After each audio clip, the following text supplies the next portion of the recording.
Olá, saudações a todos e a todas que estão aí aguardando esse momento. Boa tarde, professor Rodrigo, professor Dirceu. Sejam muito bem-vindos. Desde já quero agradecer a presença e a disponibilidade também em participar conosco desse evento. Muito obrigado aos que já estão online aí aguardando, né, os nossos alunos, convidados. Muito obrigado. Quero falar um pouco para vocês como que surgiu, né, de forma assim bem informal, conversando com o professor Rodrigo, trocando algumas ideias lá da realidade de onde ele está atuando no Ceará, com a nossa realidade aqui do estado de Mato Grosso do Sul. Uma conversa informal surgiu a ideia da gente criar um evento, né, fazer um evento trocando experiências, ainda mais nesse período de pandemia. Embora nós estejamos, a orientação é que estejamos distantes, né, a tecnologia faz algumas pontes muito importantes e necessárias, que possibilita alguns encontros que seriam difíceis, né? Haja vista o distanciamento físico do qual nós nos encontramos. Então, numa conversa informal com o professor Rodrigo, surgiu a ideia, né? E também juntamente com o professor Dirceu, surgiu a ideia desse evento, né? Que tem o título Museu Não é Lugar de Coisa Velha. Quero apresentar para vocês brevemente apresentar o currículo do professor Rodrigo, né? Rodrigo Castellari Gonçalves, que é pesquisador do Museu de História Natural do Ceará, professor Dias da Rocha, do Centro de Ciências e Saúde da Universidade Estadual do Ceará, e também é pesquisador colaborador do Museu Nacional da Universidade Federal do Rio de Janeiro. Professor Dirceu, que já é prata da casa, né? Docente do curso de História e Ciências Biológicas da Universidade Católica Dom Bosco, é coordenador do Museu das Culturas Dom Bosco, né? E eu que vou fazer a mediação dos trabalhos de hoje, tá ok? Então, mais uma vez, quero desejar um bom evento a todos nós, sem muitas delongas. Vou passar a fala para o professor Rodrigo. Professor, muito obrigado mais uma vez e boa fala. Muito obrigado, agradeço pelo convite, agradeço ao professor Fábio, agradeço ao professor Dirceu, agradeço ao Cláudio aqui também, nosso tradutor de Libras aqui, ainda ajudando na acessibilidade, né? E, de fato, ainda bem que a gente tem esse mundo virtual hoje que nos permite fazer até esses pequenos encontros, né, e discutir sobre assuntos interessantes e que nos convém, né, nesse período tão obscuro que é aqui essa pandemia, né? Mas vamos lá, hoje a gente vai conversar sobre museu. Então, vamos lá. Museu não é lugar de coisa velha, né? E eu já contraponho isso com isso aqui. Museu não é apenas um lugar de coisa velha, né? Se vocês observarem essa imagem, essa daí é a múmia de Ramsés II, de 1213 a.C. E ela é uma peça de museu importantíssima que está no Museu do Cairo, lá no Egito. Se vocês podem observar, a múmia é muito antiga, né? E ela, todo objeto do museu tem um histórico agregado a ele, né? E aqui a gente, através dessas peças, parte do acervo, que a gente consegue recontar a história de um determinado local, o que tem naquele determinado local, como era, né? E só que isso não se restringe hoje em dia, né, digamos assim. Os museus não se restringem apenas a coisas velhas, como as pessoas pensam, né? A gente vai ver ao longo da apresentação algumas coisas que acontecem no museu que a maioria das pessoas não sabe. Primeiro, o que é um museu, né? Eu peguei essa definição aqui de 2009, embora tenham algumas outras definições mais modernas, mas essa definição é uma definição bastante útil do que a gente precisa nesse momento, né? Elas são instituições que conservam, investigam, comunicam, interpretam, expõem para fins de preservação, estudo, pesquisa, educação, contemplação e turismo, conjuntos e coleções de valor histórico, artístico, científico, técnico ou de qualquer outra natureza cultural, abertas ao público, a serviço da sociedade e de seu desenvolvimento. É isso que se resume o que são os museus, né? são lugares onde a gente guarda essas coisas e a gente trabalha em diversos aspectos com o que tem no museu. E como que começou isso, né? As origens do museu? Tudo começou com as grandes explorações que ocorreram no século XV e XVI, né? Que advindas da Europa, e eles navegavam o mundo e faziam coletas, né? Coletavam objetos, coletavam animais. Então, inclusive, alguns desses animais eram retratados de uma forma um pouco pitoresca, né? Vocês podem observar como era um retrato de um elefante, de uma girafa e dessa morsa, né? São animais exóticos para a Europa, né? na época, e que foram primeiramente retratados dessa maneira, né? Até que a gente conhecesse os animais como eles são hoje em dia. E até pelo menos o século XIX, tudo isso foi reunido, né, em grandes lugares que a gente chamava de gabinetes de curiosidades. O que era isso? A aristocracia juntava, fomentava, pagava essas viagens e juntava esse material como forma de entretenimento para seus convidados, né? Então você tinha no seu palácio lá, por exemplo, de algum rei, tinha diversos objetos e ele mostrava para os seus convidados essas coisas importadas de outros lugares e até pitorescas, né? Esses acervos, com o passar do tempo, foram transformados em museus, né, e muita coisa foi incorporada aos museus da Europa. E isso que deu origem aos museus modernos. E a gente precisa falar também sobre quais são os tipos básicos de museu, que logicamente se desdobram em outras coisas, né? Eu vou falar de tipos básicos, mas existem muitos outros, né? Eu vou tratar de alguns aqui. O primeiro deles são museus de arte, por exemplo, eu coloquei aqui todas as fotos são de museus nacionais, né, para a gente valorizar os nossos museus, que são muito bons. Esse é o museu, o MASP, em São Paulo, que é um museu basicamente de arte, um museu que tem um acervo importantíssimo, fica em São Paulo. A gente tem museus de história, esse museu eu gosto demais desse museu, então eu coloquei ele aqui para ilustrar também, que é o Palácio do Catete, no Rio de Janeiro. Para quem quiser conhecer a história da República, esse museu é fantástico e eu passei muito tempo dentro dele e recomendo muito que as pessoas visitem o Palácio do Catete, no Rio de Janeiro.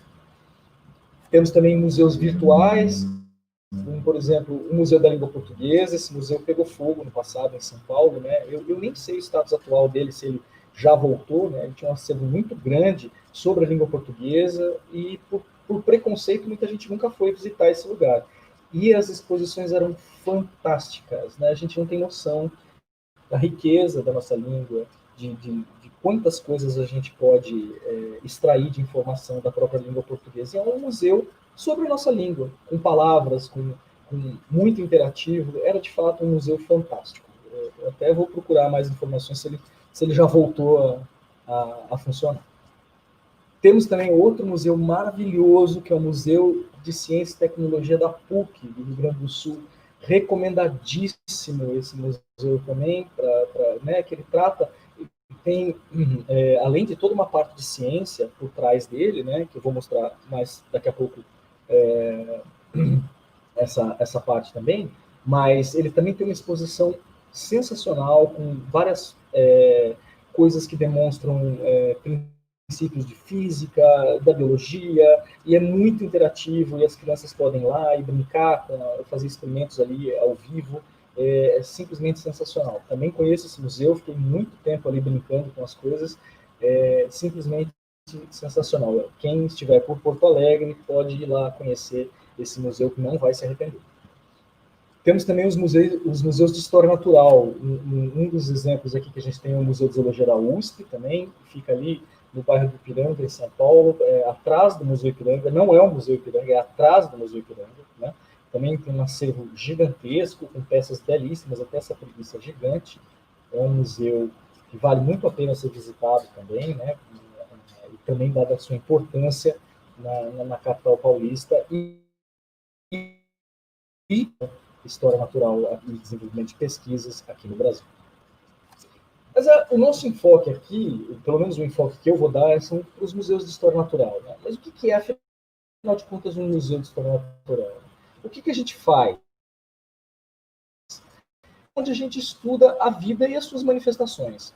Ele é focado na biodiversidade em todas as suas áreas, zoologia, botânica, paleontologia, também arqueologia, antropologia, etc. Tem bastante campo, tem bastante coisa dentro desses museus, né? Basicamente estudando essas coisas, esses assuntos. Um dos primeiros, ou o primeiro museu que foi fundado em 1793 foi o Museu Nacional de História Natural, em Paris. Aqui eu estou dando exemplos de alguns museus de história natural, né? Um museu nacional, aí no Rio de Janeiro, que ele é da 1818, que ele foi fundado por Dom João VI, e começou como a Casa dos Pássaros. Esse museu, nem todo mundo talvez tenha prestado atenção nisso, mas ele sofreu um incêndio em 2018 que destruiu praticamente 90% dele. Eu tive a minha formação, né, o meu mestrado e meu doutorado foi feito nesse museu, então eu tenho e atualmente eu sou pesquisador, colaborador do Museu Nacional também, e eu tenho um histórico bastante grande com ele, e para todos nós foi uma perda imensurável esse incêndio desse museu. Tem também, eu já tinha mostrado antes, o Museu de Zoologia da USP, né, fundado em 1890, como Museu Paulista. Esses são os principais museus que a gente tem aqui no Brasil em zoologia. Né? Também posso citar o Museu Guild no Pará, também, que é um museu fantástico e importantíssimo, igualmente importante para nós. E agora, essa parte é muito interessante, porque as pessoas não têm muita noção do que tem no museu, o que se faz no museu. Né? O museu não se trata apenas da exposição, da exibição pública. O que tem lá dentro? Né? Vamos tentar descobrir. Primeira coisa, a administração. Né? Tem toda uma parte por trás do museu que trata de todas as questões legais, do funcionamento do museu, o coração do museu e a sua administração.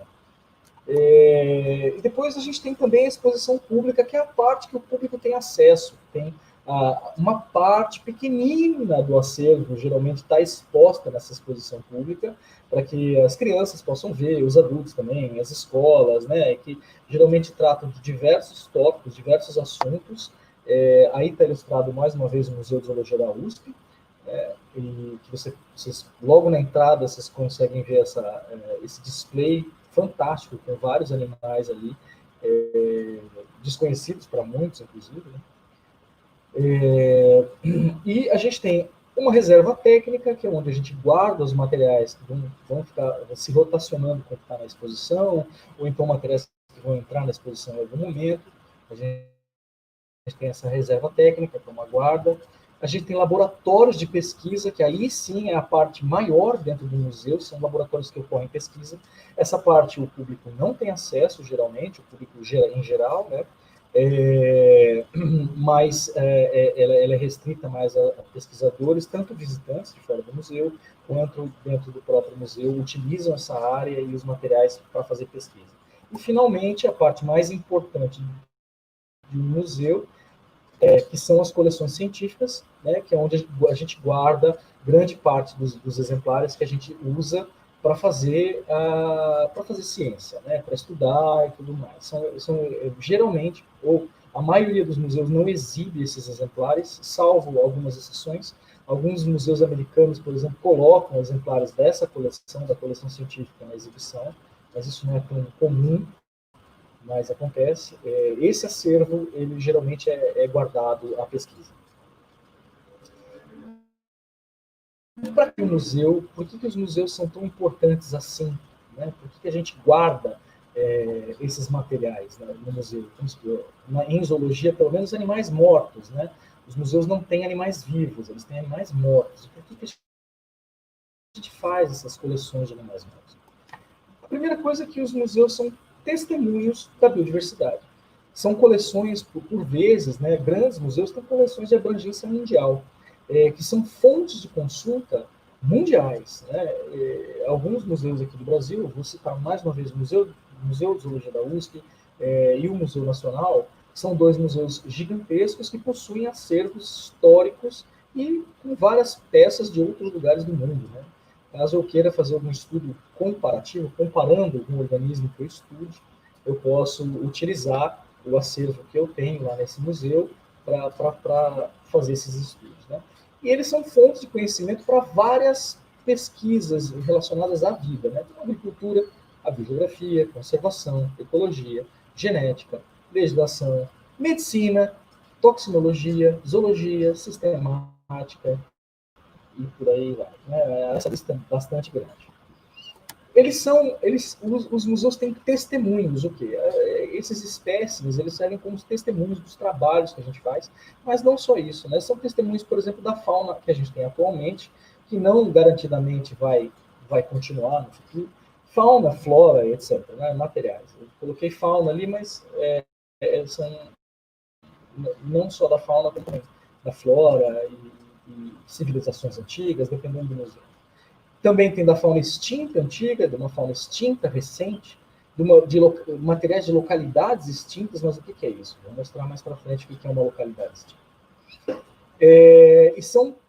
Esses espécimes servem de testemunhos para comprovação de resultados científicos dos trabalhos que a gente desenvolve. A gente precisa ter o exemplar ali no museu, né? Porque a ciência ela tem que ser replicável. O que é isso? Se eu escrevi alguma coisa, eu fiz algum tipo de pesquisa, alguém tem que ter o acesso a isso para, de repente, conseguir replicar aquele meu experimento, testar aquela minha hipótese. Para isso que tem que ter um material depositado no museu. A pessoa pode consultar esses dados, ela pode corroborar, né, confirmar o que eu fiz, ou até mesmo refutar o que eu fiz, dizer que aquilo está errado ou não, e assim se constrói a ciência, certo? E também serve como base de informações, né, tanto para o histórico do planeta e da vida antiga, compreensão da diversidade, a exploração de relações evolutivas entre os organismos, como tem essa figura aqui ao lado, e também a gente pode fazer monitoramento de mudanças globais, dentre alguns exemplos que a gente tem. No caso aqui, a gente tem informações sobre o passado através de fósseis, né? Esses fósseis são de coleções importantíssimas também, né? São fósseis de coleções grandes que a gente tem no mundo e representam uma fauna que não existe mais, né? Para a gente ter uma noção de como eles eram no passado, e isso reconta a nossa própria história como organismos vivos no planeta. Também temos uma parte importante dos museus, né? Essa parte é a parte que eu trabalho, que são pesquisas em taxonomia sistemática. Basicamente, a gente estuda para conhecer a diversidade antes que ela seja extinta, né? Porque a gente está vivendo uma fase que tem um ritmo acelerado de destruição do meio ambiente, e isso acaba extinguindo muitas espécies antes que a gente conheça essas espécies, né? Para vocês terem uma noção, em 2011, a gente tinha 8,7 milhões de espécies descritas. Isso correspondia a um número ínfimo, sendo que 86% das espécies, ainda por uma estimativa, ainda tinham que ser descobertas, né? Então, aí a gente tem 2 artigos, né, mais ou menos recentes, de descrição de espécies, e são basicamente feitos com materiais depositados em museus. A gente também usa os materiais que a gente tem para falar de pesquisa de taxonomia sistemática, né? Aliás, sistemática, no caso, que é entender a evolução dos organismos, ou de uma determinada estrutura, ou de uma determinada doença, alguma coisa assim. Os museus, através dos materiais dos museus, a gente tem base material, né, para estudar genética, para estudar bioquímica, para o desenvolvimento de repente, de vacinas, para o desenvolvimento de medicamentos. A gente consegue estudar, saber o que tem em determinada localidade, onde ocorre uma determinada planta. E se essa planta tem alguma substância que seja útil para nós. A gente consegue consultar esse material no museu, ao invés de se deslocar até uma determinada área à toa, e a planta não existir lá, né? Primeiro a gente começa essa consulta através de materiais do museu. E um exemplo muito interessante que eu coloquei aqui, é um exemplo que eu acho que mais vou me alongar, sobre a importância dos museus para a saúde pública, é justamente Vamos para o próximo slide, perdão, mas assim, eu vou falar sobre a importância dos museus na saúde pública, né? No caso de doenças infecciosas, por exemplo, a gente pode conhecer como é que as doenças evoluem, a gente pode localizar os reservatórios dessas doenças na natureza, a gente pode controlar, saber como controlar o aumento do número ou da distribuição disso através das matérias que a gente tem nos museus. A consulta de coleções científicas, por exemplo, ela pode auxiliar na identificação das doenças mais rapidamente, inclusive auxiliar no desenvolvimento de vacinas, que é algo familiar com o que a gente está vivendo atualmente, né? Agora, sim, uma das coisas mais fascinantes, né, eu acho esse exemplo fascinante, é sobre o histórico da sífilis. Né? A sífilis é uma doença sexualmente transmissível, causada por uma bactéria chamada Treponema pallidum. Essa bactéria, ela teve uma suposta origem americana e ela foi, teoricamente, ela teria sido levada para a Europa por Colombo e sua equipe lá. Dentre os a sífilis tem vários sintomas em 3 fases, a primeira, a segunda e a terceira, completamente diferentes, sendo que a terceira fase é a pior de todas. E não vou entrar em detalhes sobre os sintomas, mas enfim, uma das principais coisas são as deformações que ocorrem na fase terciária da sífilis, né? Deformações nos ossos e deformações nos dentes. E principalmente existe a sífilis congênita, que a criança, quando a mãe é afetada por sífilis, a criança nasce com alguns problemas. Uma das coisas que aparece nas crianças com sífilis são 2 tipos de dentes diferenciados que ocorrem. Os molares de Mulberry, que são esses molares no fundo da boca, né, os 2 dentes no fundo da boca, em forma de amora. E a gente tem os incisivos de Hutchinson, que é esse dentinho, o dentinho da frente, esse formato meio curvadinho, quase um dentinho de peixe ali, né? De novo, quando aparece esse tipo de deformação, indica que a mãe estava contaminada com sífilis antes do nascimento da criança. O que aconteceu? Vários esqueletos que foram encontrados antigos, né, tinham sinais de sífilis. Aí nessa foto você vê um esqueleto antigo e um molar típico de uma pessoa que teve sífilis. Isso daí é um molar de uma criança. E isso daí data de 1320 a.C. Ou seja, muito, mas muito tempo antes das navegações ali do século XV e XVI, né? E como é que descobriram isso? Através do exame de esqueletos que estavam depositados em museus ao redor do mundo. São diversos esqueletos, então, que transferem, né, o achado desses esqueletos transfere a culpa da infecção da sífilis no mundo, da América para a Ásia e para a Europa, porque, teoricamente, essas doenças já existiam lá há muito mais tempo e tiveram uma taxa de transmissão muito pequena no início da evolução, que foi e teve o grande boom de transmissão depois das grandes navegações. Né? Mas, na realidade, ainda ninguém bateu muito certo o martelo sobre isso. Uma hora jogam a culpa na América porque acharam outros aqui também que tinham sífilis, outra hora volta para a Europa, mas tem um material bem amplo na internet sobre isso para quem tiver curiosidade de ler. Mas aí só para ilustrar a importância que o museu teve, né, no histórico dessa doença. Bom, conhecer os reservatórios naturais. Não é novidade para ninguém da ciência, da biologia, a história entre os morcegos e os coronavírus. Né? Isso já havia sido notado desde a década de 90, que já tinham lançado esse aviso do que poderia acontecer e ninguém foi levado a sério. Esse material está depositado em museu, né?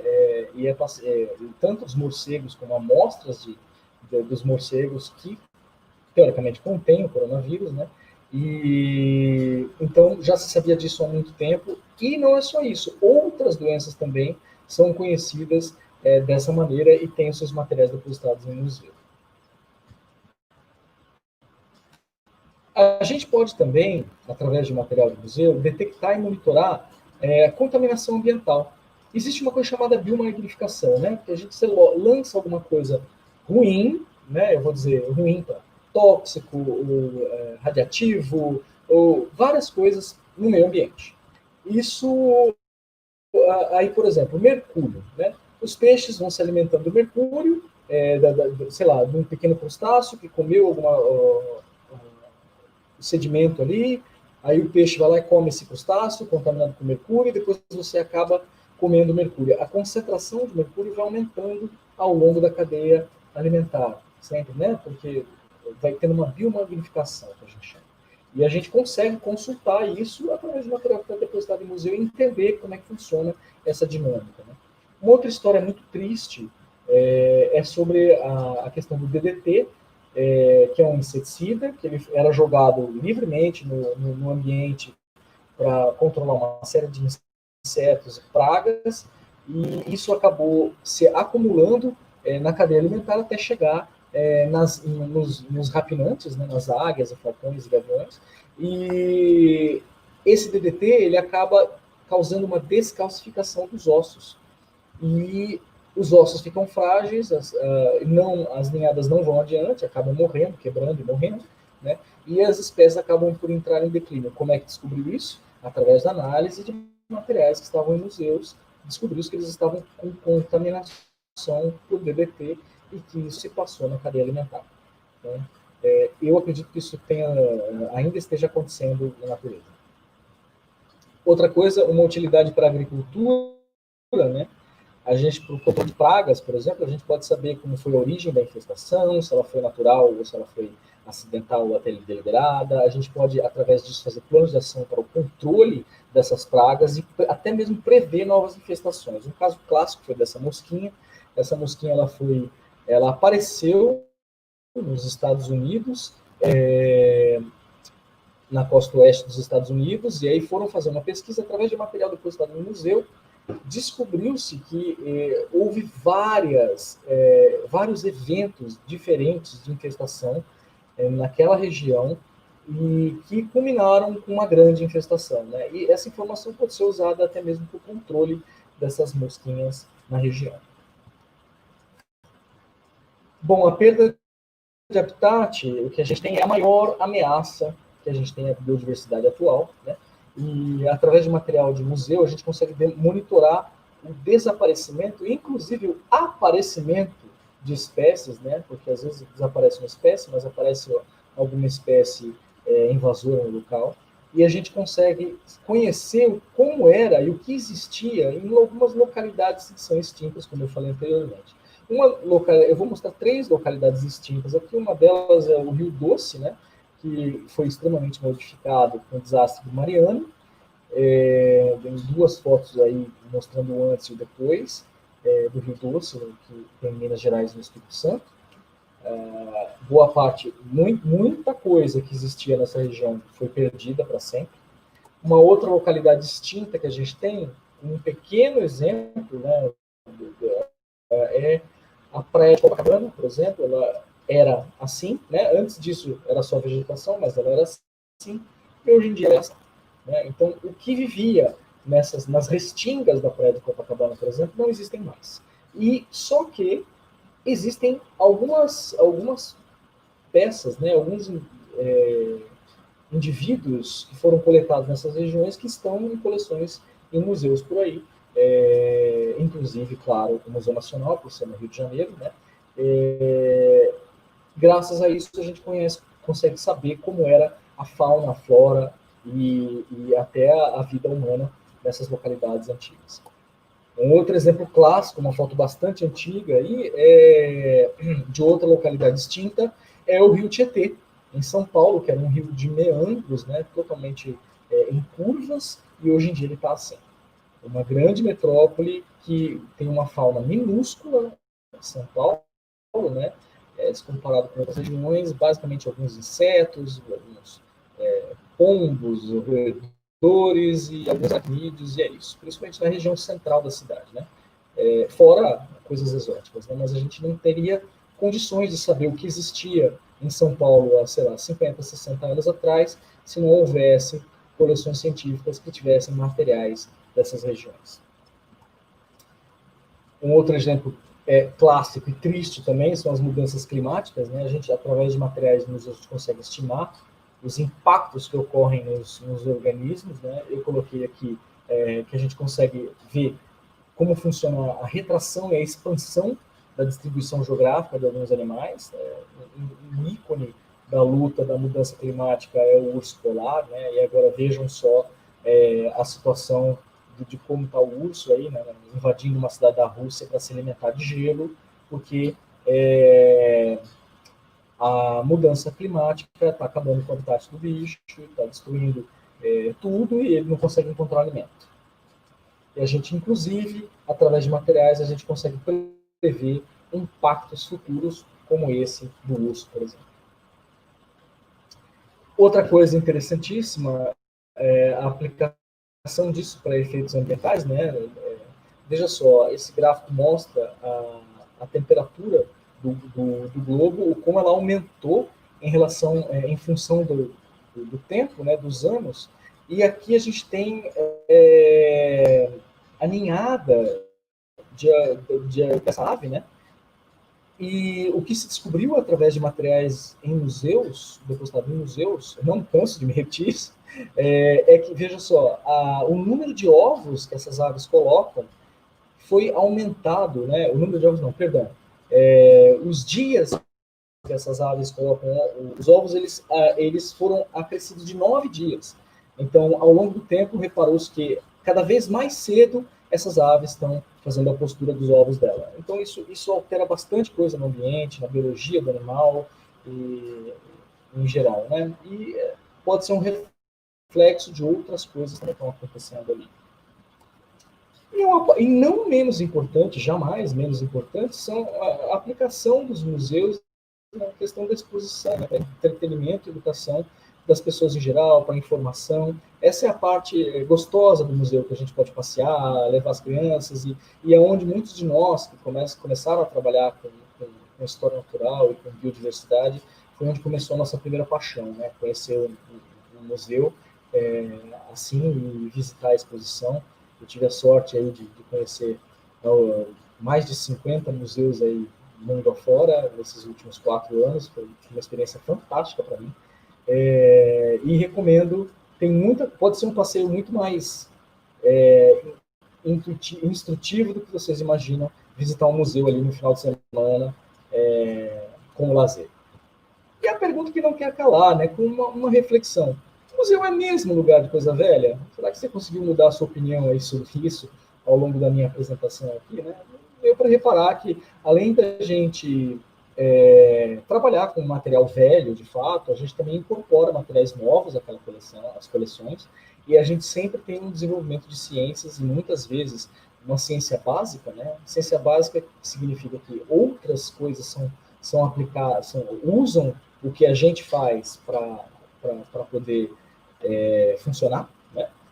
E então é só essa reflexão. O museu não é um lugar apenas de coisa velha. Também tem lugar para elas, mas também a gente tem muita coisa nova. E por fim, eu quero falar do Museu de História Natural do Ceará, professor de Rocha, que é onde eu estou agora, né? Esse museu ele pertence ao Centro de Ciências da Saúde da Universidade Estadual do Ceará, em parceria com o Museu Nacional. Ele fica localizado no município de Pacotinha, mais ou menos uns 100 quilômetros aqui 100 e poucos quilômetros aqui de Fortaleza, e ele teve sua ele começou a funcionar, teve seu início em 2019, com uma parceria entre essas duas instituições. E o que a gente tem por objetivo, né? A gente quer tanto criar, reunir e gerenciar as coleções científicas do estado do Ceará, desenvolver conhecimento sobre a diversidade aqui do estado, com as pessoas, com os pesquisadores locais, né? Formar e capacitar profissionais na área de história natural, em zoologia, botânica, arqueologia, entre outras áreas, paleontologia, né? Esses são os nossos principais objetivos. E aí temos a nossa equipe, né? Sou eu, o professor Aldo, que é responsável eu sou responsável pelos répteis, o professor Aldo responsável pelos mamíferos, o professor Marco pelas aves, aqui na curadoria dos espécimes do museu. Temos também o Robson, que é o nosso biólogo, gerente das nossas coleções, que nos ajuda aqui. Temos a nossa coordenadora, que é a doutora Gláucia, o professor Ed também, o nosso coordenador, e o professor Daniel, também nossos 3 coordenadores que auxiliam no museu. Eu agradeço muito a atenção de todos vocês. vocês. E aguardo a visita em breve, quando nós abrirmos as nossas exposições, que vocês venham nos visitar e vai ser muito bom. Vocês vão gostar demais do que a gente está preparando para vocês. Muito obrigado, professor Rodrigo, por essa excelente explanação. Quanta coisa a gente pode aprender e perceber, né, de que fato museu não é lugar de coisa velha, né, ou não apenas, né, como se pensa, né, e que é muito possível realizar pesquisas extremamente atuais, ainda mais para quem é da área da história, né, que se apropria desse arcabouço, né, desses arquivos, para fundamentar suas pesquisas e a partir daí dar um outro significado para a história, para tudo aquilo que nós aprendemos. Então, o museu, ele é esse locus também, onde nós podemos sonhar, pesquisar, reinventar, ressignificar vários sentidos, vários fatos históricos, né? Sim. Muito obrigado, professor Rodrigo. Vamos aguardar mais um pouco, vai ter a fala agora do professor Dirceu, e ao final eu abro para os participantes fazerem perguntas, tá bom? Enquanto isso, pessoal, na verdade, vocês já podem encaminhando as perguntas de vocês, que no final a gente passa para os palestrantes. Antes disso, gostaria de divulgar para vocês um vídeo institucional que nós elaboramos na semana passada para divulgar o curso de História. Quero aproveitar aqui os que estão presentes aqui para a gente divulgar um pouco esse curso, divulgar o curso, tá bom? Então, eu acredito que a Ana Clara vai colocar o vídeo para rodar, né? Vamos aguardar um pouquinho. Olá, saudações a todos e a todas. Eu sou o professor Fábio dos Santos, coordenador do curso de História da Universidade Católica Dom Bosco. Quero convidá-los para conhecer esse curso que é pioneiro no estado de Mato Grosso do Sul, composto por um corpo docente altamente qualificado de mestres e doutores. Temos o Laboratório de História, temos o Núcleo de Pesquisa Indígena, UNEP, temos ainda o Museu de Culturas Dom Bosco, além de contar com uma plataforma altamente tecnológica e inovadora, com materiais extremamente qualificados. Venha você também fazer parte desse time de sucesso. A prova do vestibular desse ano vai acontecer de forma online. Você pode realizá-la tanto na comodidade da sua casa, como nos laboratórios de informática da instituição. Para isso, basta acessar o site vestibular.ucdd.br.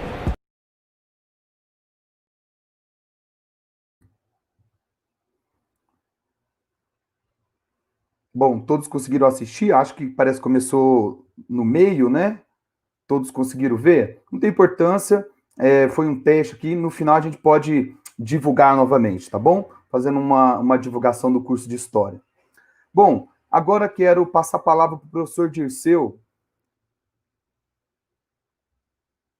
que preparou aí uma excelente apresentação para vocês, bem no rumo disso que o professor Rodrigo está apresentando, tá bom? Um abraço, professor, obrigado e boa apresentação. Olá, boa tarde a todos e todas. Boa tarde, Fábio, Ana, meu amigo Cláudio, da interpretação de Libras, e ao nosso convidado, o professor Rodrigo, que fez essa bela apresentação mostrando a relevância dessas instituições conhecidas como museus, que não tem nada de depósito de coisas velhas, e sim tem um papel muito importante, mostrando coisas além de apenas coisas velhas. Como a gente viu, né, a relevância dessas instituições para as pesquisas, para o ensino, para a educação, para a questão de saúde pública, como ele apresentou, né, hoje em tempos de pandemia, de Covid. Então, eu parabenizo a todos, agradeço a presença de todos os colegas, estou vendo aqui no chat, muitos colegas da universidade, acadêmicos, amigos, tem até familiares aí, minha filha Raquel está aí assistindo o Paizão, legal. Então, eu vou fazer uma apresentação e convido vocês na minha apresentação, conhecer um pouco de uma dessas instituições que também tem um acervo de história natural, parecido com o Museu de História Natural do Ceará, que o professor Rodrigo acabou de apresentar. né? Devo dar um enfoque falando um pouco da história do Museu das Culturas Dom Bosco, que é um museu universitário, e sendo um museu universitário também tem aquele tripé de ensino, pesquisa e a extensão, né? Mostrando que os museus levam esse conhecimento para a sociedade. Então, convido a todos para a apresentação. Vamos passar aqui para a apresentação. Vamos ver se agora eu consigo passar para o outro. E aqui na apresentação, isso. Vamos lá. Mudar um pouco a posição aqui para conseguir ir tocando. Museu não é lugar de coisa velha. O Museu das Culturas Dom Bosco, ele tem uma longa história. Nós, ano que vem, completamos aí 70 anos de história. É um bom caminho já, né, que começa ainda quando o estado do Mato Grosso do Sul ainda era Mato Grosso, antes da divisão do estado atual. Então, em 1951, conhecido como Museu Salesiano ou Museu Regional Dom Bosco, o nosso museu inicia uma pequena coleção com animais empalhados ou taxidermizados, objetos indígenas, em uma pequena exposição num espaço modesto, numa sala de aula, dentro do Colégio Salesiano, do Colégio Dom Bosco. Ele segue até 1976, aproximadamente, ali administrado pelos salesianos como Padre Ângelo Venturelli e logo depois por Padre Falco.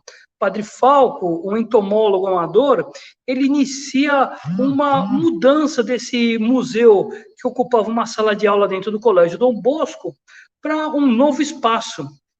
Então, a partir de 77, o Museu Regional Dom Bosco passa a ser o Museu Dom Bosco, na rua Barão do Rio Branco, no centro da cidade de Campo Grande, na frente de uma praça conhecida como Praça do Rádio, um lugar acessível. Lá, o museu cresce.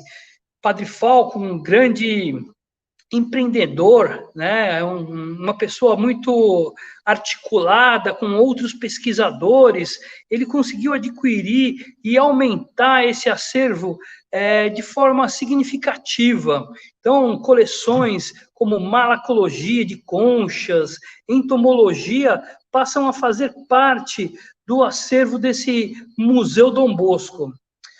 Em 96, o Padre Falco vem a falecer. E em 1997, a Universidade Católica Dom Bosco assume a administração do museu.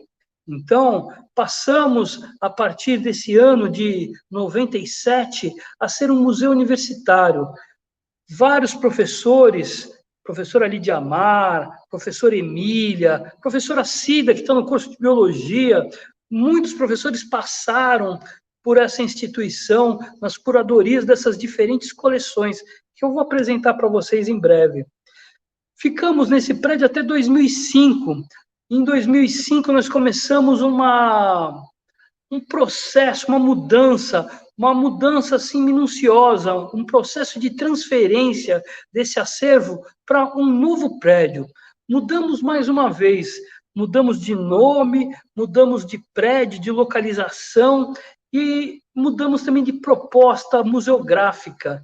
E em 2006, a gente adentra a um espaço, uma concessão pública do governo do estado, hoje localizada no Parque das Nações Indígenas. E em 2009, nós conseguimos finalizar essa transferência do acervo e abrir o museu ao público.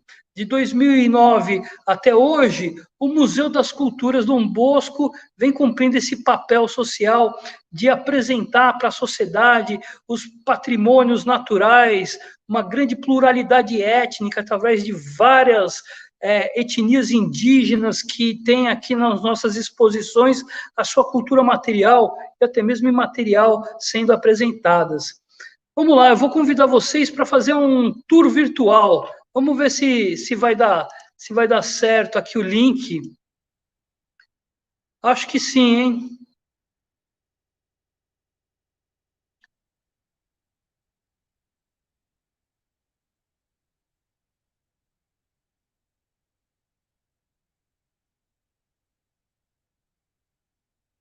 Para mim está entrando aqui, mas eu acho que eu vou ter que sair, né? Porque pelo link ele não foi direto para a apresentação.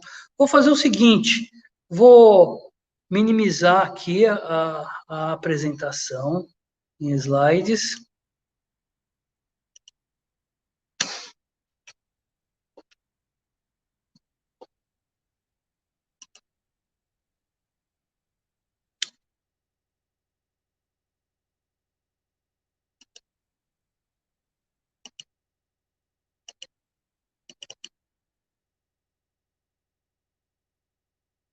E vamos entrar de novo.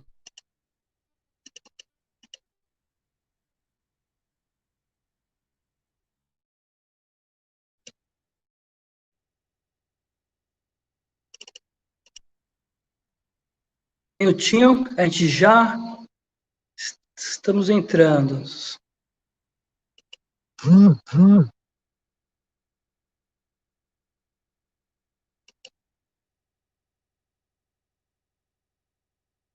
Nada, Ana.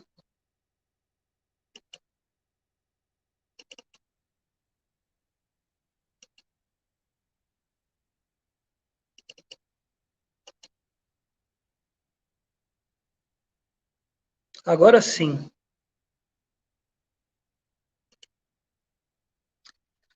Como eu disse, o Museu das Culturas Dom Bosco, hoje, ele se encontra no Parque das Nações Indígenas, um espaço de grande beleza, são 119 hectares de um pouco de cerrado, né, uma vegetação interessante de mata ciliar nas bordas do córrego Prosa e de uma grande biodiversidade, onde grupos de capivaras, araras, tucanos, coatis visitam o entorno do museu. Esse espaço, hoje, Museu das Culturas Dom Bosco, ele ainda não está totalmente pronto.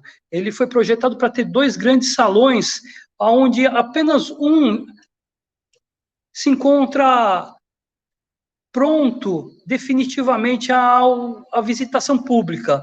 A outra sala, a sala de exposições de ciências naturais, é uma sala temporária, que a gente vai conhecer depois. Começamos, então, com a sala de ciências humanas, que mostra um pouco da história do museu, as coleções de pré-história com arqueologia, como também a etnologia com vários povos indígenas. Nesse primeiro espaço aqui de memória do museu, nós mostramos um pouco do museu como ele era lá na Barão do Rio Branco, no prédio anterior, né, com fotografias ainda, a comunicação à base de datilografia. Existem também os personagens dessa história, como eu falei, o Padre Falco, o Padre Ângelo, o próprio idealizador de tudo isso, o Padre Félix Avataro. Esse espaço de memória, ele dá acesso a um salão onde não existe um caminho exato, né? Mas a gente começa aqui, seguindo uma cronologia, com a pré-história, com a coleção de arqueologia. Na coleção de arqueologia, nós temos uma metáfora de uma escavação arqueológica, onde a gente pode observar objetos de pedra, objetos líticos, lascados e polidos, como também objetos cerâmicos. Os objetos de pedra mostram a idade da pedra aqui no Brasil. Ao lado, nós temos uma parede ali onde são projetadas pinturas rupestres.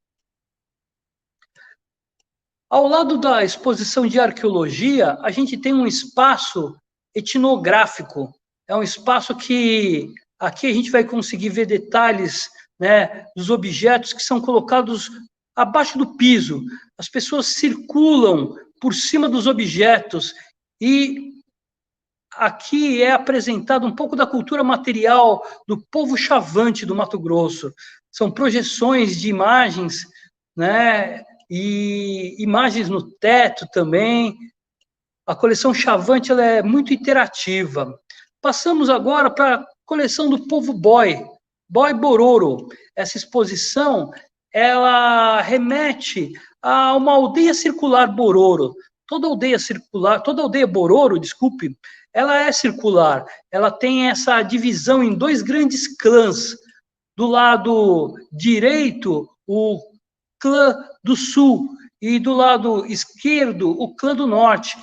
Cada clã tem as suas famílias ou subclãs. Então, os Etierais e Tugaregs estão aqui representados na sua cultura material, né, onde a gente tem a plumária desse povo como um grande ícone da cultura material. Aqui a gente pode ver os paricos, né, parico para o bororo, né, a gente pode chamar de diadema, cocar, né, todos são adornos de cabeça. Apresentamos também uma coleção mais recente, são os objetos aqui do Mato Grosso do Sul, as etnias indígenas sul-matogrossenses. Em destaque aqui a gente tem o povo Cadiuel, a cerâmica, os couros com a pintura, ao lado o povo Guarani e Kaiowá, como também objetos do povo Terena. Ao lado dessa exposição, a gente vê alguns objetos do povo Inicarajá, lá da Ilha do Bananal. Aqui a gente tem um destaque as tocas de uso masculino. São objetos também de plumária, uma biodiversidade muito grande. Cada artefato desse aqui, cada touca dessa, traz uma diversidade de aves. Passamos agora para a Amazônia, com os povos do rio Uopés. São várias etnias, tucanos, dessanos, cobel, rúpide, piratapuia. Em destaque, a gente tem aqui as vestes de lágrimas, vestimentas fúnebres. Essa sala é uma sala circular, onde o visitante fica no meio desses objetos.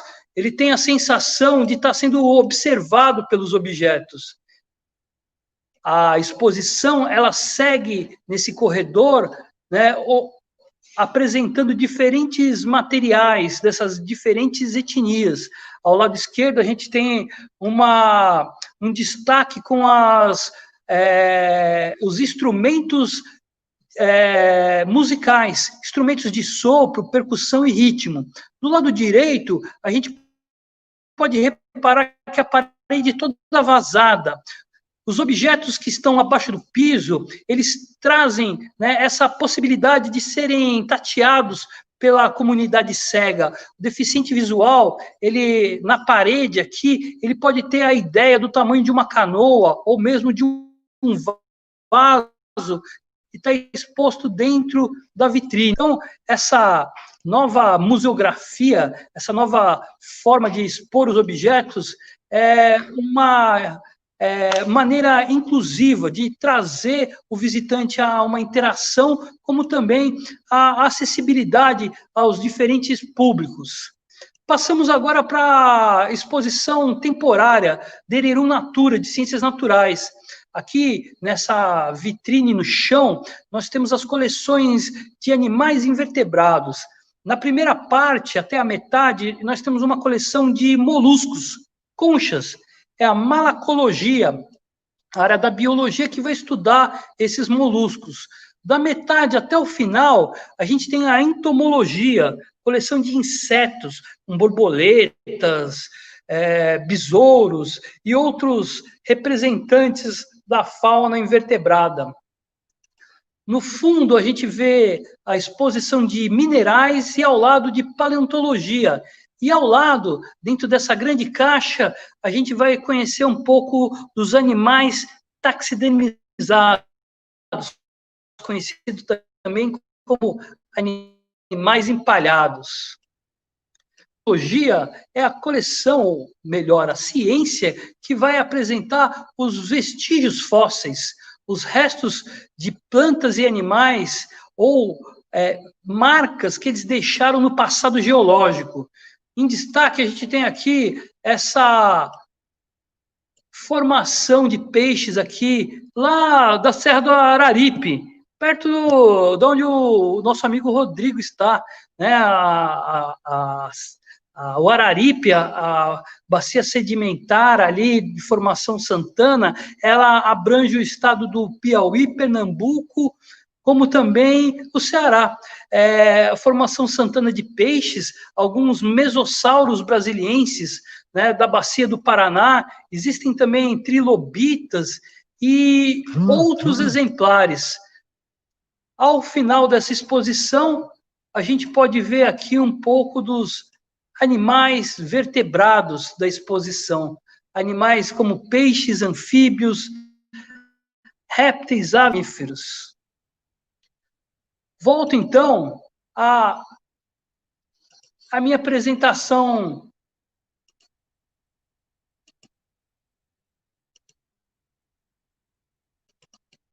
Vamos lá, share screen.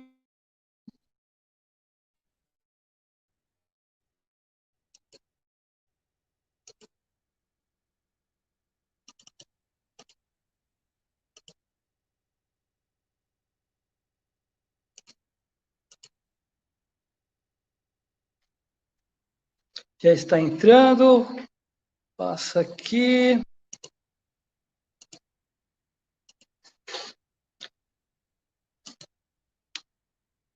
Hoje, como eu disse, o Museu das Culturas Dom Bosco é um museu universitário. É um museu ligado à PROP, Pró-Reitoria de Pesquisa e Extensão da Universidade Católica Dom Bosco. Mas, como o Rodrigo apresentou, que é um museu? Museu não é um lugar de coisa velha mesmo.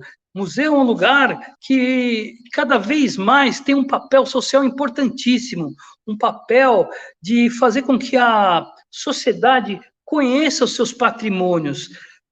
Conhecendo, ela tem a oportunidade de valorar, de valorizar, e assim, de conservar e preservar esses testemunhos de uma história que muitas vezes não foi escrita, ou que é pouco conhecida para a maioria das pessoas. Então, cada vez mais, a museologia internacional e até mesmo a museologia nacional vem buscando uma nova definição do que é ser museu. A gente viu na apresentação do Dr. Rodrigo a ideia de museu, né, que desde 2007 o ICOM apresenta o museu como essas instituições que adquirem, conservam, pesquisam e que apresentam isso para a sociedade de um modo geral. E o museu universitário?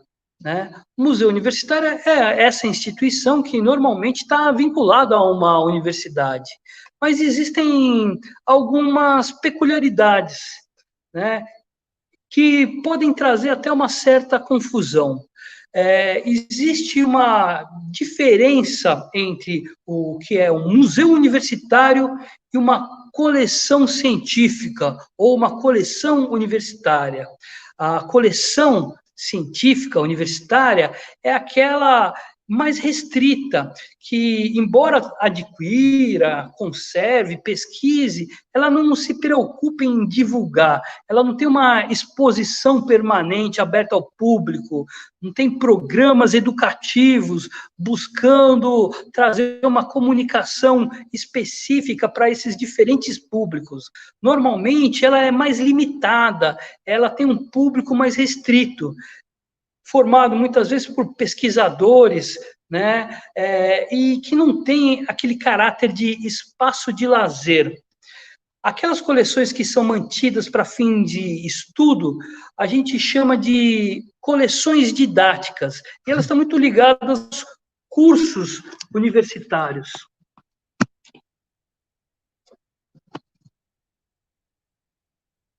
Continuando, a gente tem no Guia Nacional de Museus um total de 3.118 museus aqui no Brasil, né? São muitos museus. A gente sabe que desses, né, alguns museus são até virtuais, não são nem museus físicos, mas são museus. Hoje estão abertos e cumprem esse papel social também de contar histórias, por exemplo. A gente percebe que a região Sudeste, Sul e Nordeste são as que mais têm museus. E dentro dessa totalidade de museus, a gente tem 415 museus universitários distribuídos pelo nosso território nacional, pelo nosso Brasil afora. Desses 415, 50% mais ou menos são museus universitários localizados nas capitais dos estados. Esses museus, na sua maioria, os museus universitários, estão ligados a instituições de estudo superior, IES, né, ou federais, ou estaduais, ou mesmo privadas, como é o caso do Museu das Culturas Dom Bosco. E tem também os museus municipais, um número um pouco menor, mas existem também os museus municipais que são ligados às universidades. Então, as principais tipologias de acervo dos museus universitários são arqueologia, etnologia, ciências naturais. A grande maioria dos museus de ciências naturais são museus universitários, coincidentemente, né? Tanto o museu que o Dr. Rodrigo trabalha como o Museu das Culturas Dom Bosco tem essa tipologia de acervo, de museus de ciências naturais. Mas os museus de arte também, eles acabam entrando nessa categoria de museus universitários. Eu ressalto aqui que muitos museus brasileiros, inclusive os museus universitários, eles não estão inseridos ainda no Cadastro Nacional de Museus, ou no Guia Brasileiro de Museus, junto ao Instituto Brasileiro de Museus, o IBRAM.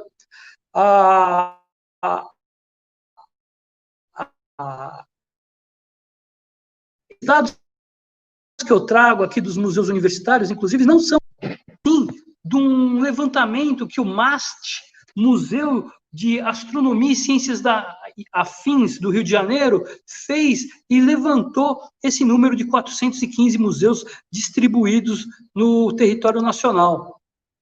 Aqui no Mato Grosso do Sul, a gente tem 4 instituições de ensino superior com museus.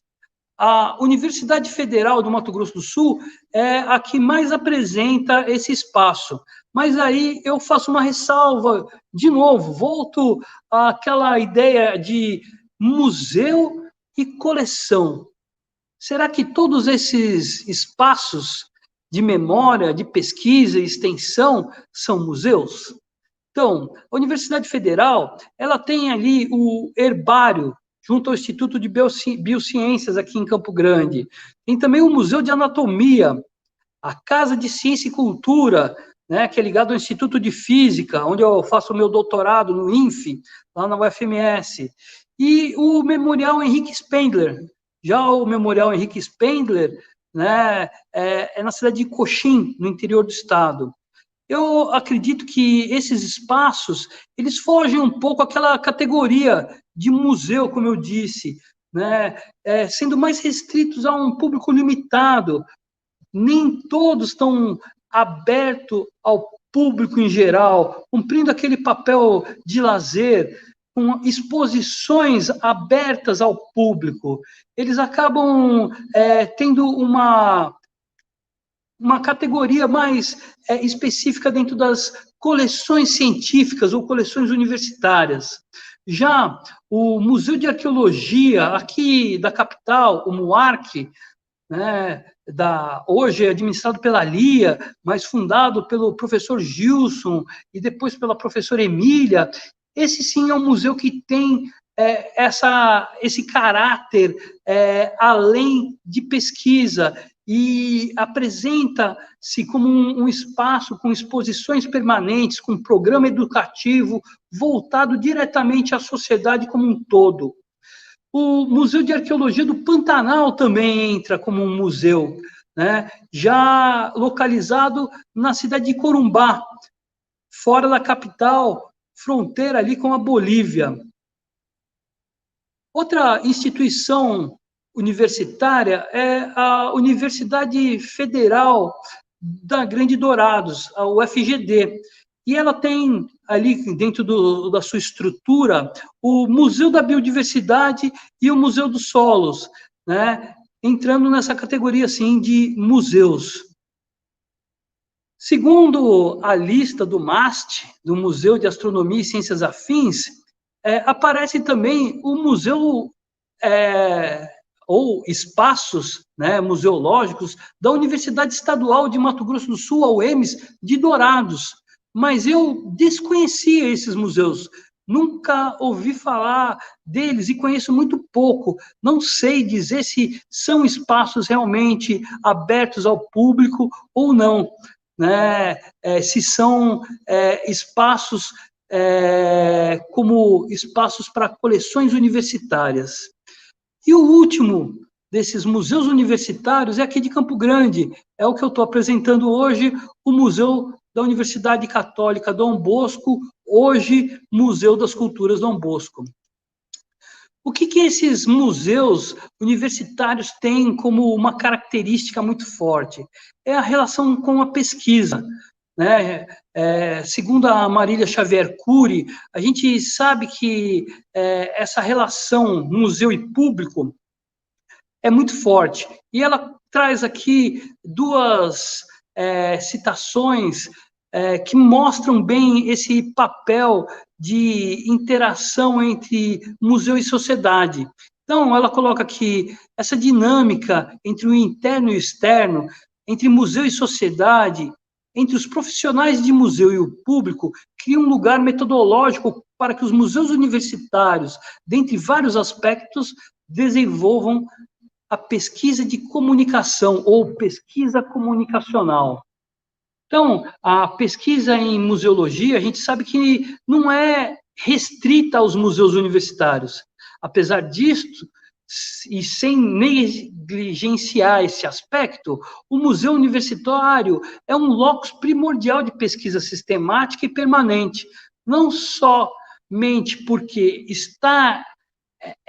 esta é uma das suas responsabilidades, mas, sobretudo, porque essa tipologia de museu tem constitutivamente a produção e a recepção unidas de forma indesassociável.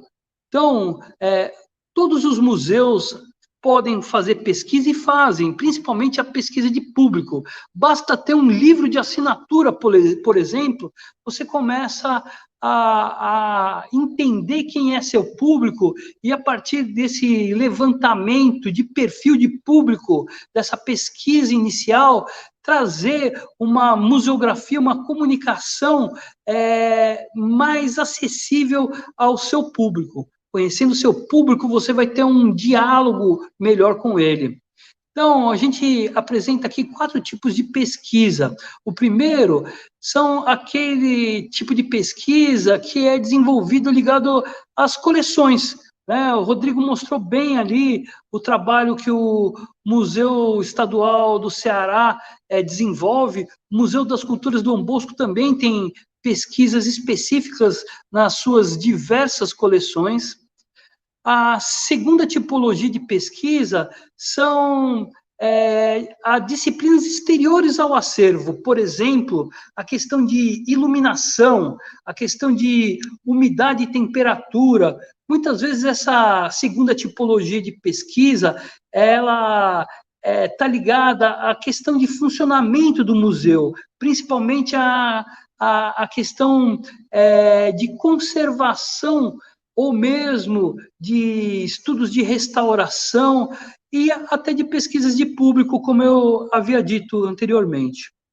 O terceiro tipo de pesquisa é aquele tipo que a gente coloca como museológica, que vai trabalhar com uma questão de epistemologia, por exemplo, buscando as missões do museu, né? Qual é a missão desse museu, para que ele serve, a partir do seu acervo, da sua estrutura, da sua história, ele tem um papel, e esse tipo de pesquisa vai nesse sentido.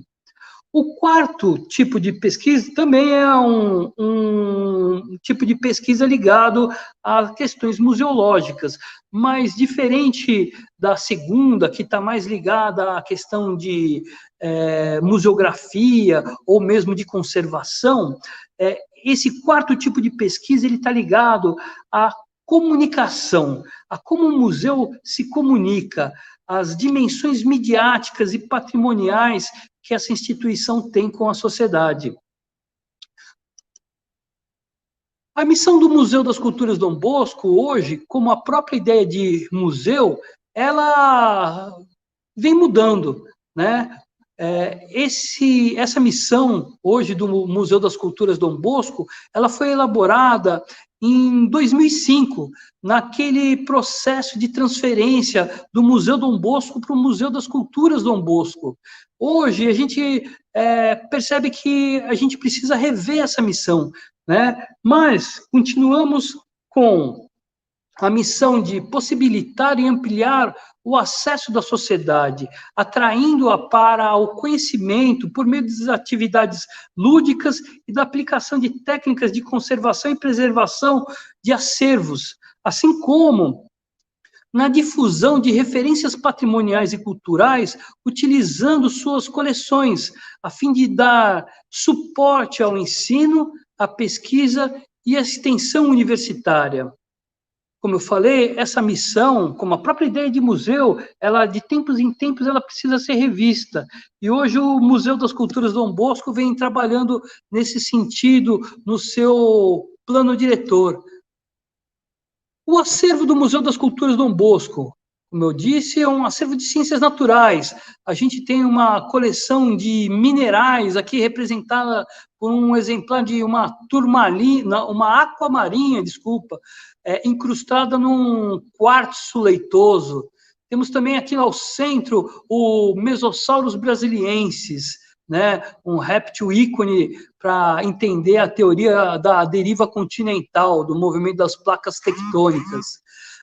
Temos a coleção de arqueologia aqui representada nesse machado semilunar, uma grande coleção de zoologia, né? Como eu mostrei, ela é dividida em vertebrados e invertebrados, e aqui eu coloquei um ícone dos vertebrados, um primatinha, um macaco prego.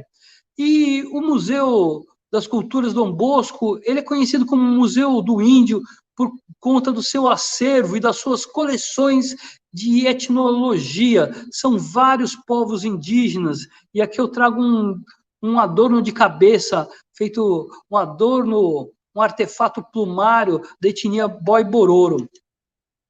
O Museu das Culturas Dom Bosco, ele realiza pesquisa, ensino e extensão, e através de seus programas, como o programa educativo, né, um deles o Provis, o outro o Prodima, ele tem atuado na formação de professores junto aos estudantes aqui no município de Campo Grande, como também no estado do Mato Grosso do Sul, e outras atividades que fazem parte desses programas e projetos de pesquisa.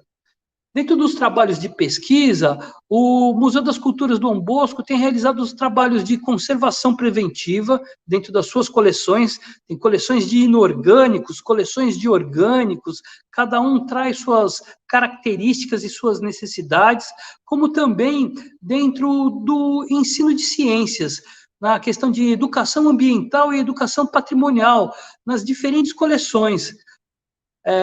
Existe também o perfil de público, e um trabalho de pesquisa quanto à acessibilidade cultural, junto a parceiros como o CAS, Centro de Atendimento à Pessoa Surda.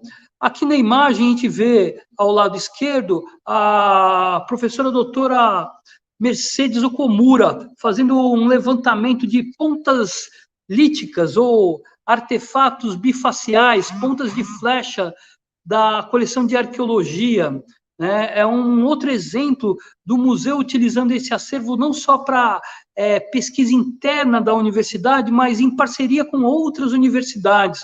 O museu tem trabalhado também junto ao próprio MUARC aqui de Campo Grande, né?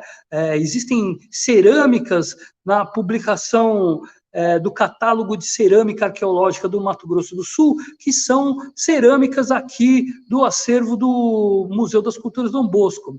A questão de documentação, conservação preventiva e mesmo de restauração também acabam tendo uma interface com a pesquisa. O Programa Educativo Cultural, PROVIS, que é um programa de visitas mediadas, atende crianças, estudantes do ensino fundamental, médio e superior, como também um grande público formado por grupos de turistas, né? Além dos grupos de pessoas especiais, né? Como eu falei, o projeto de acessibilidade hoje tem trabalhado com um grupo de surdos, mas a gente tem se aproximado também dos cegos, buscando criar condições para que esses diferentes públicos possam ter uma experiência museal mais rica. Então, o objetivo é despertar o interesse pela ciência e pelos bens patrimoniais, desenvolver uma consciência conservacionista, estimular reflexões críticas sobre a e biodiversidade que o Mato Grosso do Sul possui, como também a pluralidade étnica, trazendo uma reflexão também aos problemas ambientais que estão muito relacionados a esses bens patrimoniais. As ações educativas e visitas mediadas são feitas junto aos estagiários do museu, são educadores de museus. A gente tem a Késia, o Matheus, a Bianca hoje, mas muitos acadêmicos, tanto do curso de História da UCDB, como de Biologia, passaram pelo museu e tiveram a oportunidade de contribuir na sua formação. Eu mesmo fui estagiário, monitor do museu, lá no Museu Dom Bosco, na Barão do Rio Branco, junto ao Laboratório de Pesquisas Arqueológicas, quando a professora Emília Mariko Kashimoto era curadora das coleções de arqueologia e etnologia do Museu Dom Bosco. Então, o museu ele é um espaço muito rico para pesquisa e tem uma importância muito grande na formação, né, de acadêmicos como de professores. E nessa formação de professores, nosso programa de didática museal, ele traz essa possibilidade de oferecer a educadores, professores do ensino público ou privado, terem um contato mais rico com o acervo, direcionando as atividades educativas, fazendo com que o museu não seja apenas um espaço de visitação, mas sim um espaço de educação não formal, né? Nesse programa, a gente tem realizado criações de materiais didáticos, por exemplo, dinâmicas, aproveitando esse rico acervo como uma motivação para as aulas extra classe. Então, são cursos, criações de materiais didáticos, teatros de fantoche, contando lendas indígenas, ou mesmo aqui, né, no quadro de baixo, ao lado direito, a gente vê um mapa tátil, aonde um deficiente visual, uma pessoa com baixa visão, pode conhecer um pouco esse espaço. Esses materiais são utilizados junto ao programa educativo. Um outro exemplo de um trabalho interessante que o museu tem é a criação de sinais em libras, né? Nosso amigo Cláudio ali interpretando, ele sabe muito bem como é difícil a datilologia da palavra arqueologia, por exemplo. Então, um sinal referente à arqueologia facilita o trabalho do intérprete e, consequentemente, ajuda muito no aprendizado do surdo, né? Então, a gente tem criado sinais aqui com relativo às coleções e, principalmente, às etnias indígenas. Esse trabalho né, de acessibilidade em museus através da criação de sinais, é coordenado pela colega Shirley Villalba. Querida Shirley, um grande abraço para você. Estou já encerrando, né? Vou finalizar já com os últimos trabalhos. Hoje, em tempos de pandemia, o museu fechado, a gente sente muito falta do público, dos estudantes, dos turistas, dos visitantes, dos professores. Então, hoje o museu tem se dedicado muito à criação de material audiovisual. São diferentes vídeos apresentando um pouco dessa biogeodiversidade, dessa pluralidade étnica que o acervo do Museu das Culturas Dom Bosco apresenta. Então, convido vocês a conhecer os nossos trabalhos no canal do YouTube do Museu das Culturas Dom Bosco. Finalizo agradecendo a atenção de todos e de todas. Obrigado. Mais uma vez, deixo nossos contatos de redes sociais e aqueles que queiram entrar em contato, está aqui os nossos endereços e telefones. Obrigado.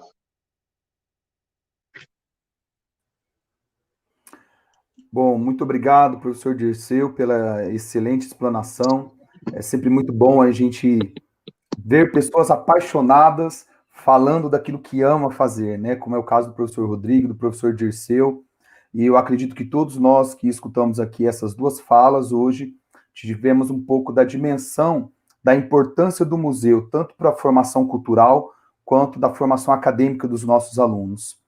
Isso é muito gratificante ver o excelente trabalho que vocês desenvolvem e a contribuição que vocês dão também para a cultura brasileira como um todo, né? Cada um na sua região,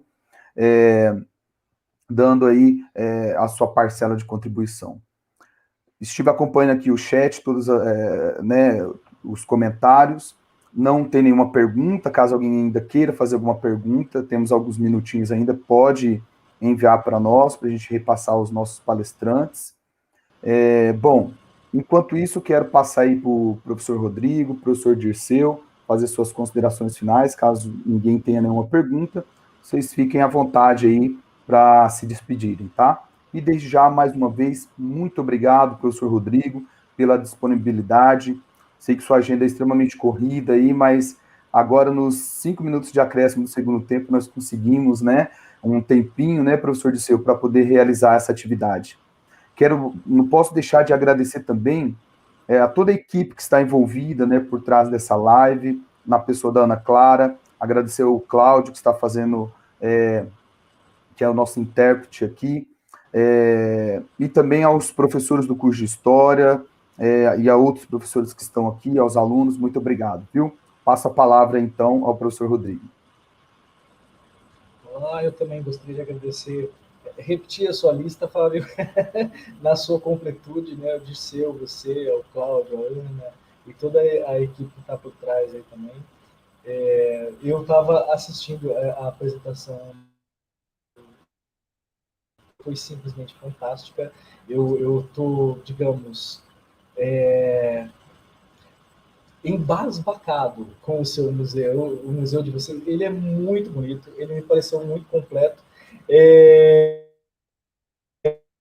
A coleção de antropologia, simplesmente fantástica.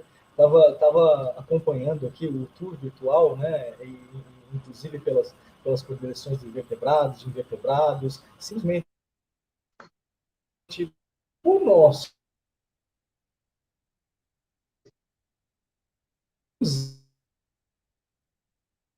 acabamos de nascer. E, sem dúvida, o Museu Dom Bosco serve agora. A gente tem, os meus colegas estão assistindo aqui a nossa live, né? A gente estava comentando aqui, inclusive, durante a sua fala, como foi legal esse tour virtual e como serve de inspiração para nós em várias coisas do lado de cá também que a gente pode fazer, porque a gente está começando, né? A gente está erguendo as coleções, as nossas coleções não tem 2 meses ainda, a gente está bem no comecinho ainda. E nos dá muito orgulho ainda até de estar fazendo isso, né, nesse momento. Né? A gente está num momento muito bom, assim, desenvolvendo o nosso museu, e me dá muito orgulho de ver o museu de vocês, porque eu até costumo dizer que eu sou cria de museu. Né? Eu tive Toda a minha formação foi dentro de museus de história natural, né? Eu fui do Instituto Butantan, que foi uma coleção que foi perdida por um incêndio, além do Museu Nacional também, que também aconteceu isso, e eu tive o meu mestrado e meu doutorado depois no Museu Nacional, né? Muito embora o meu setor não tenha sido um dos atingidos no incêndio, e eu achava muito interessante na época, quando o incêndio do Butantã eu vivi mais de perto, porque foi a coleção onde eu trabalhava que acabou pegando fogo, né? E era muito curioso que as pessoas diziam assim, não, mas não tem problema, porque não tinha nenhuma cobra viva lá. Aí é que a gente pensava, meu Deus, eles não sabem o que está por trás disso. Eles não têm noção que a gente perdeu nesse incêndio uma coleção com 100 mil exemplares de serpentes do mundo inteiro que tinha lá. Que era um acervo enorme, importante. Na época, né, antes de 15 de maio de 2010, que foi a época, foi o dia do incêndio, antes disso, pessoas que realizavam tese de mestrado, doutorado com serpentes no Brasil, elas não precisavam sair da cidade de São Paulo, ou então você não estava a ir ao Butantã e você tinha uma abrangência geográfica muito grande que você conseguia estudar o objeto, né, o seu objeto de estudo, você conseguia realizar a sua tese apenas visitando o Butantã, com a abrangência geográfica. Isso acabou, esse modelo acabou. Eu, durante o meu doutorado, eu visitei 50 museus para conseguir completar o meu doutorado. Enquanto que, consultando a antiga coleção do Butantã, eu via que eu poderia ter feito uma boa parte da minha tese, poupado muito dinheiro, muito tempo, se eu tivesse visitado apenas a finada coleção do Instituto Butantã. E mais uma fala ainda que eu gostaria de falar, que foi falada pelo meu antigo orientador na época, o professor Francisco Luiz Franco. Ele falou assim, não diminuindo o valor, né, mas assim, se uma fábrica pega fogo, daqui a 2 anos, menos até 6 meses, essa fábrica está reconstruída. Se você bota fogo na Mona Lisa, é uma perda incalculável, insubstituível para a humanidade inteira. E aí ele concluiu com: hoje nós perdemos a nossa Mona Lisa. Nunca mais esqueci disso. Bom. E é interessante, Rodrigo, sua fala, porque...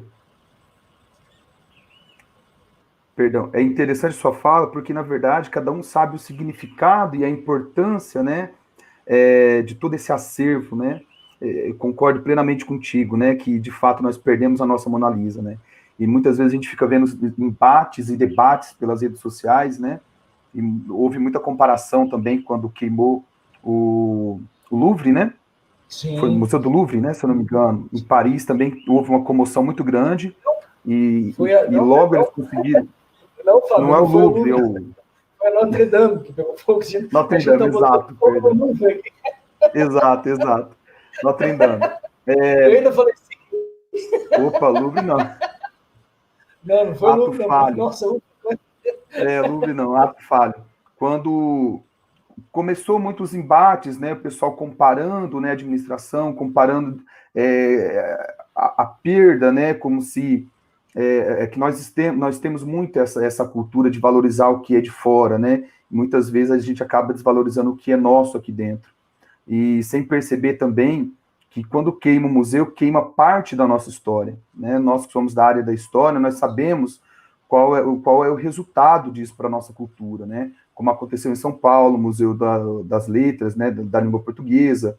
Então, assim, é uma perda muito grande, né? E nós temos uma pergunta do Marco Aurélio, que vem um pouco nessa linha aí, né? Que um dos desafios de fixar o museu é conseguir dinheiro. Como nós podemos convencer os nossos políticos em investir nos museus? Creio que esse é um desafio diário para vocês que estão na linha de frente, né? Quando a gente percebe que nosso país não tem políticas públicas que valoriza a cultura ou que incentiva a cultura, ou que muitas vezes nós não temos uma cultura que incentiva a população a frequentar museus, né? Como que supera essa questão financeira, né? Queria que vocês falassem um pouco para nós, por gentileza. Eu, seu, tanto faz.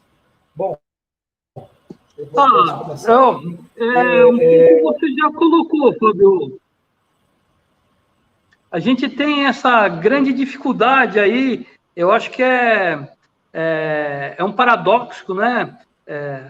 A falta de investimento de cultura, como a falta de valorização na cultura de visitar museus, né?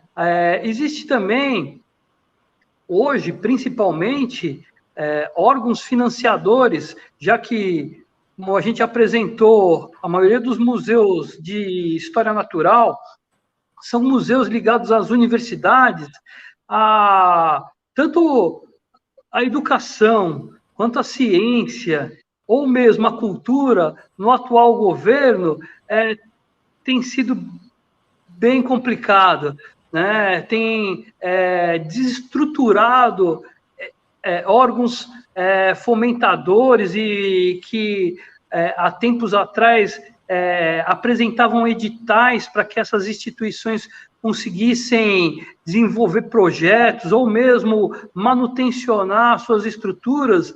Hoje, atualmente, isso tem sido muito mais desafiador, muito mais difícil.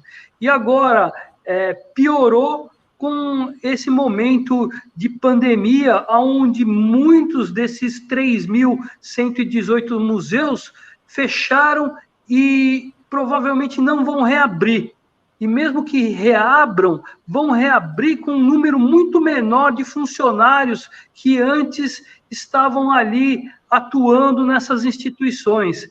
Esse desafio que o Marco Aurélio colocou aí é uma luta aí muito difícil, mas que tem que ser encarada, né? E que vem de encontro com todas essas discussões que nós estamos fazendo na definição ou na nova definição do que é ser um museu. Será que os museus têm que ser mesmo esse espaço de lugar ou espaço apenas de lazer, né? Até que ponto os museus eles não precisam rever a sua missão, né? Para que hoje se discute muito no como abrir em tempos de pandemia e para quem você abrir, né? Qual seria esse papel do museu hoje, né, junto a essa dificuldade de captação de recursos, né, junto à sociedade? Uma pergunta difícil de se responder, viu, Marco Aurélio? Mas que faz parte aí dos grandes desafios para o futuro dos museus.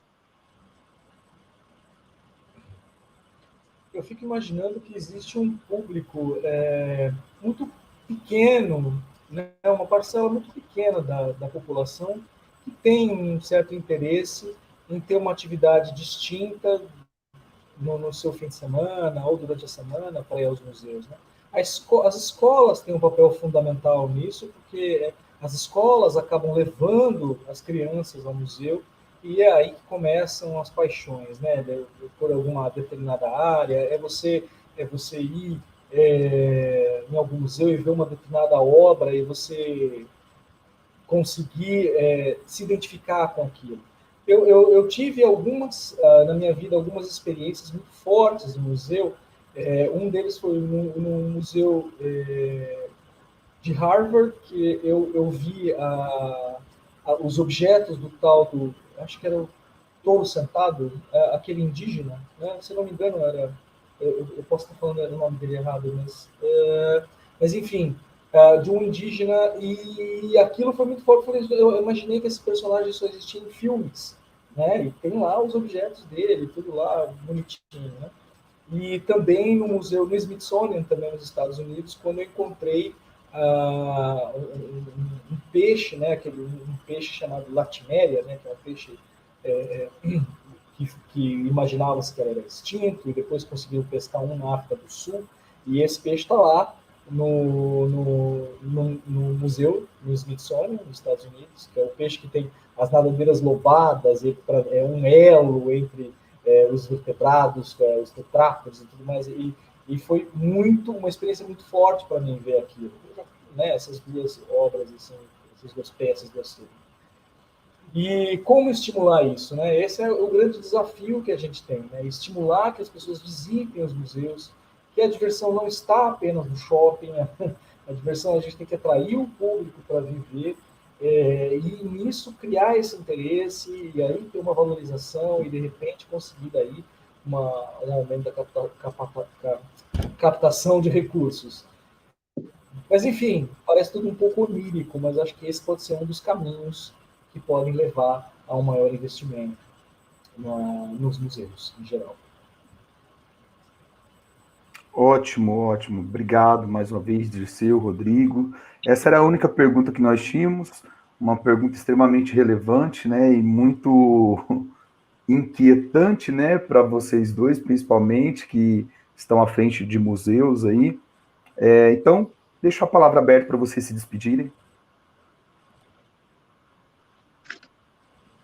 Dirceu, pode ser você primeiro? Sim, eu quero mais uma vez agradecer a presença de todos e todas, agradecer o Rodrigo por ter aceitado o nosso convite, o Fábio, né, por mediar o nosso webinário, a Ana por dar toda a assistência para que isso tudo acontecesse, o Cláudio pela interpretação em Libras, lembrando que o vídeo fica gravado, então muitos ainda podem acessar, e é importante existir essa comunicação também em Libras, para que a comunidade surda tenha essa oportunidade de conhecer essas instituições que não são apenas lugares de coisas velhas, e como a gente apresentou aí, são instituições que têm um papel social importantíssimo para a formação de um cidadão consciente, crítico, né? Ainda mais nos tempos que nós estamos.